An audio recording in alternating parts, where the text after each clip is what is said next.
Chaque branche de l'armée américaine, à l'exception de la Space Force, possède ses propres forces d'opération spéciales, chacune ayant sa propre spécialité qui renforce encore la diversification du United States Special Operations Command américain.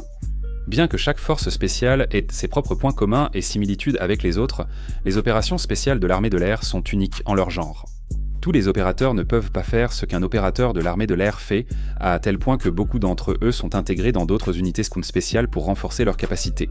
Cela signifie que les opérateurs de l'armée de l'air sont formés dans leur spécialité et apprennent aussi à exécuter les missions de différentes unités des opérations spéciales.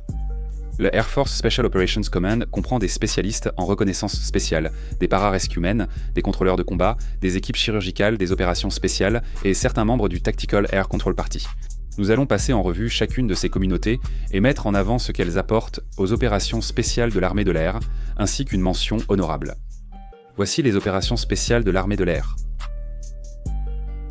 Plongeons dans notre premier domaine de carrière de l'Air Force Special Operations Command, la reconnaissance spéciale.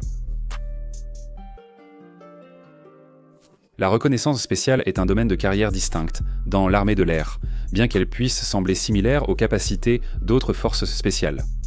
La reconnaissance spéciale est le nouveau métier des opérations spéciales de l'armée de l'air, mais ce n'est pas apparu de nulle part. L'armée de l'air a renommé et étendu les équipes de météorologues des opérations spéciales pour créer le domaine de carrière actuel. Pour mieux comprendre la reconnaissance spéciale, il est important d'en connaître l'origine. La mission principale des SAUT était de se déployer dans les zones de combat pour recueillir et interpréter des données météorologiques afin de fournir aux commandants des forces aériennes et terrestres des renseignements précis et opportuns. Dans le monde des forces spéciales, ils étaient surnommés les météorologues. En réalité, les SAUT faisaient bien plus, car ils étaient souvent intégrés dans différentes unités des forces spéciales, comme les SEALs, le Marine Special Operations Command et les forces spéciales de l'armée. Ils soutenaient la lutte antiterroriste, la défense intérieure et extérieure et les actions directes. Cependant, l'armée de l'air a reconnu le besoin d'une capacité élargie, et les Saoudiens avaient justement les bases pour cela. Le 13 mai 2019, l'armée de l'air a créé la reconnaissance spéciale, élargissant la mission des Saoudiens en leur permettant d'accomplir diverses missions, ajoutant le saut en chute libre militaire et la plongée de combat à la filière. Le changement majeur a été de passer d'une spécialisation en analyse météorologique à une mission de reconnaissance et de surveillance multidomaine. En résumé, les aviateurs de la reconnaissance spéciale sont des opérateurs hautement qualifiés qui mènent des missions de reconnaissance et de surveillance dans tous les domaines et à tous les niveaux de conflit, en intégrant la puissance aérienne au sol de manière létale et non létale. Ils se déploient rapidement et discrètement, par tous les moyens, en tout temps et lieu pour obtenir, transmettre, exploiter et agir systématiquement sur des informations urgentes. Passons maintenant au légendaire PJ de l'armée de l'air, le prochain domaine de carrière après la reconnaissance spéciale. En cas de détresse, un civil appelle le 911. Quand un Navy Sea Air and Land en mission a besoin d'être secouru, il appelle les PJ. Mais cela ne s'arrête pas avec les Navy SEALs. Les PJ sont la seule spécialité formée et équipée pour mener des opérations de sauvetage conventionnelles ou non. Ils aident presque tous ceux dans le besoin. C'est rassurant de savoir que quelqu'un veille sur vous. Les para-rescuemen est le nom officiel des PJT de l'États-Unis Air Force. Ils incarnent parfaitement leur devise. Ces choses que nous faisons pour que d'autres puissent le vivre, prêts à aller n'importe où, à n'importe quel moment, par tous les moyens nécessaires pour retrouver et secourir ceux qui en ont besoin. Les opérations de recherche et de sauvetage impliquant fréquemment des blessés ayant besoin de soins médicaux, leur mission requiert une expertise approfondie en médecine. Les para-jumpers sont formés comme ambulanciers paramédicaux, apprenant la chirurgie de terrain, la pharmacologie, la gestion des traumatismes de combat, la gestion des voies respiratoires et les procédures d'évacuation militaire. Les compétences médicales sophistiquées des para-jumpers en font un atout majeur pour les autres unités des forces spéciales, où ils sont intégrés en tant qu'élément médical. Ces guerriers ont participé à tellement de missions qu'ils sont en fait la force de sous-officiers la plus décorée de l'armée de l'air. Il existe plusieurs récits et témoignages de para-jumpers sauvant héroïquement du personnel et se sacrifiant eux-mêmes, affirmant ainsi leur dévouement et leur engagement à sauver des vies et à se sacrifier. Les para-jumpers de l'armée de l'air sont éloquents. Passons au prochain domaine de carrière, les contrôleurs de combat. Vous connaissez les contrôleurs aériens, ceux qui guident dans les avions ? Imaginez un agent capable de forcer et sécuriser une pièce, d'infiltrer une zone par voie maritime, aérienne ou terrestre, avec ou sans une barbe fantastique. Ce serait un contrôleur aérien de l'armée de l'air. Légendaire par nature et détenteur du tout premier titre de la médaille d'honneur jamais décernée, les CCT ne sont pas à prendre à la légère. L'histoire de John A. Chapman, un CCT, illustre parfaitement notre propos. En 2002, bien qu'il ait été mortellement blessé et seul, Chapman tiendra sa position face à 2 douzaines de combattants ennemis, dans l'un des actes de bravoure en solo les plus impressionnants jamais vus. Ses actions et son sacrifice ont sauvé 23 vies ce jour-là, et représentent l'un des actes d'héroïsme les plus courageux que le monde ait jamais connus. John A. Chapman a honoré la devise des CCCT jusqu'à son dernier souffle, premier sur place, réaffirmant l'engagement du contrôleur de combat à entreprendre les missions les plus dangereuses derrière les lignes ennemies en ouvrant la voie aux autres forces. Pensez-y, ce n'est qu'une histoire. Imaginez ce que la communauté a accompli et continue de réaliser globalement. Les CCT de l'armée de l'air sont polyvalents. Leur mission principale est d'établir des zones d'assaut ou des aérodromes tout en contrôlant le trafic aérien. Ils assurent aussi l'appui-feu, le commandement, le contrôle, l'action directe, la lutte antiterroriste, la défense intérieure à l'étranger et la reconnaissance spéciale. Selon les compétences mentionnées, les CCT de l'armée de l'air sont parmi les opérateurs les plus compétents au monde. Mais ce n'est pas leur seul atout. Ils sont aussi formés à la plongée de combat et au saut en chute libre. La liste est encore longue. Quoi qu'il en soit, tout comme leurs homologues parajumpés, les CCT sont également intégrés dans différentes unités des forces spéciales pour améliorer les capacités de combat de ces unités, ce qui les rend extrêmement polyvalents. Ils peuvent être adaptés pour s'intégrer à n'importe quelle unité ayant besoin de leurs compétences et de leur expertise. Par exemple, si un CCT doit être intégré à un bataillon de Rangers, il pourra s'intégrer parfaitement pour renforcer les capacités des Rangers. Il en va de même pour un peloton de Sea, Air and Land ou une Operational Detachment Alpha. Les CCT font ce qu'ils savent maintenant faire de mieux et aucun autre opérateur ne peut prendre leur place et faire le travail d'un CCT comme un CCT peut le faire. Après avoir parlé des CCT, passons aux équipes chirurgicales des opérations spéciales. Voici 2 photos de médecins, l'un dans un hôpital et l'autre dans une équipe chirurgicale des opérations spéciales. Ce gars-là peut faire tout ce que celui-ci peut faire, et même plus. Laissez-nous vous expliquer. Comme nous l'avons mentionné, les PJJ sont le 911 de l'armée, de même le SOST est l'hôpital pour les opérateurs spéciaux. Dans certaines circonstances, les PJ pourraient pas vous amener chez ces gars après vous avoir tiré d'une situation délicate. Le SOST n'est pas une unité d'opération spéciale comme les autres. Quand on pense aux opérations spéciales, la plupart des gens pensent aux Navy Seals, aux Rangers de l'armée ou aux Marine Special Operations Command. Mais peu connaissent le SOST, une équipe de médecins et professionnels de santé hautement qualifiés, pouvant traiter diverses blessures lors d'opérations spéciales. Les équipes chirurgicales des opérations spéciales sont des groupes mobiles et légers de chirurgiens spécialisés. Dotés d'une formation médicale et tactique poussée, ils peuvent sauver des vies en tout lieu et à toute heure, ce qui est plutôt rare.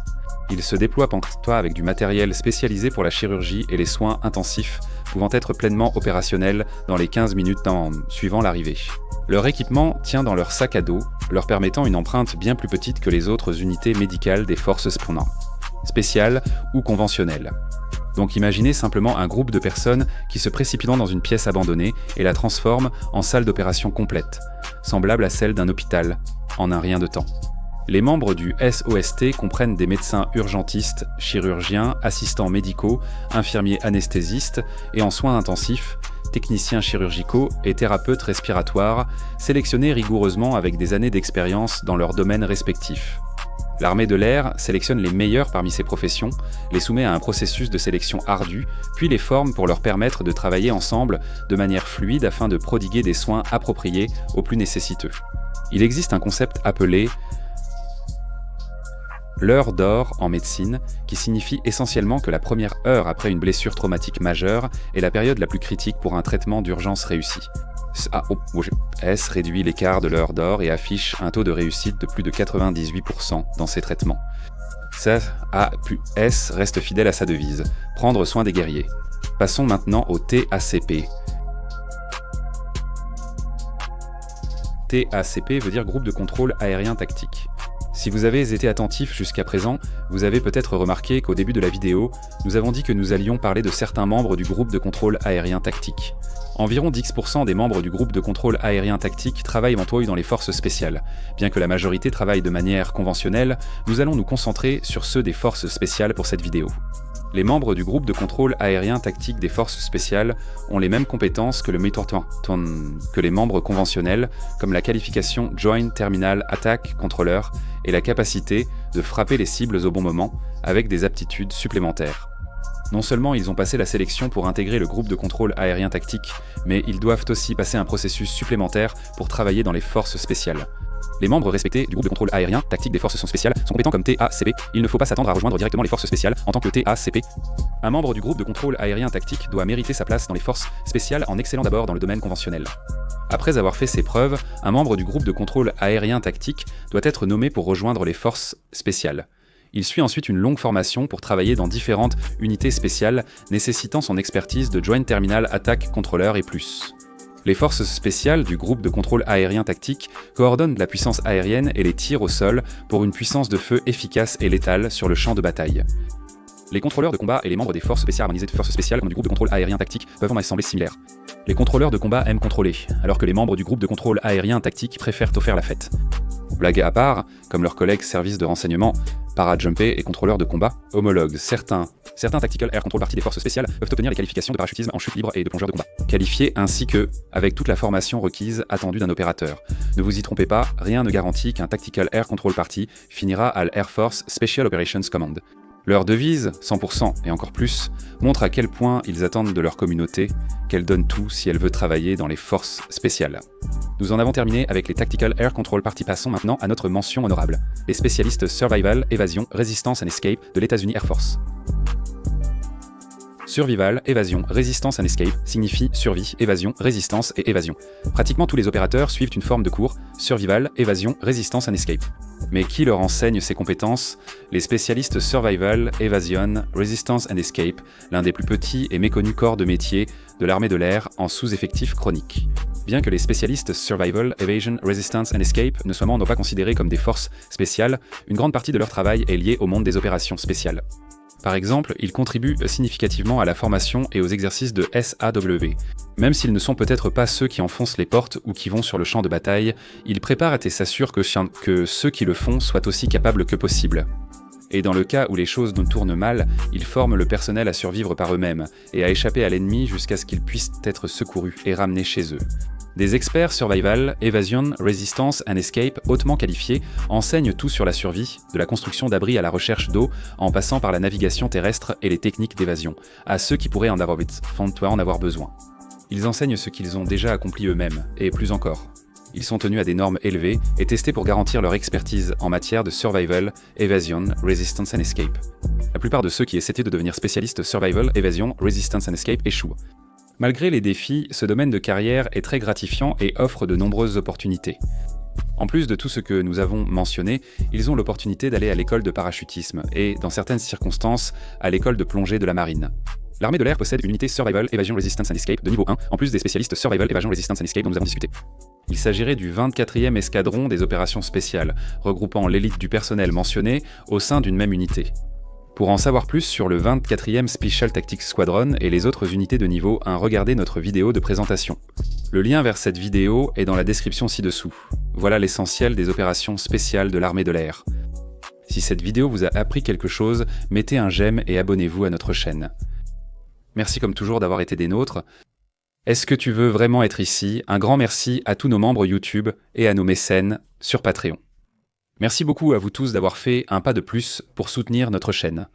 Merci beaucoup. Pour apparaître dans une vidéo de General Discharge, rejoignez notre programme de membres via le lien en description ou le bouton « Rejoindre » près de s'abonner.